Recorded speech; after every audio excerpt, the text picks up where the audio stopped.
অবশ্যই বাড়িতে একবার ট্রাই করে দেখবেন, সকলের ভালো লাগবে। নিরামিষি দিনে বানিয়ে একবার দেখবেন। তারপর ভেজে রাখা সয়াবিনগুলো দিয়ে দিলাম। আমার নিত্য নতুন রেসিপি পেতে আমাকে ফলো করে দেবে ফেসবুক থেকে দেখলে, আর যদি ইউটিউব থেকে দেখে রাখো তাহলে সাবস্ক্রাইব করে রাখবে। শুকনো লঙ্কা, তেজপাতা, জিরে, এলাচ ভালো করে শুকনো খোলায় ভেজে নিলাম। তারপরে একটা হামালদিস্তার মধ্যে পিষে নিলাম। হামালদিস্তা না থাকলে শিলেতেও বেটে নিতে পারেন। তারপর অল্প একটু জল দিয়ে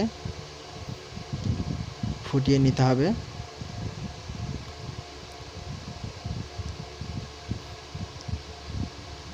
কে কোথা থেকে দেখছো কমেন্ট করে সবাই বলবে। তারপর ভেজে রাখা মশলাটা উপর থেকে দিয়ে দিলাম। দেখা হচ্ছে আবার নতুন কোনো ভিডিওতে। এখানে ভিডিওটা শেষ করলাম। চলো।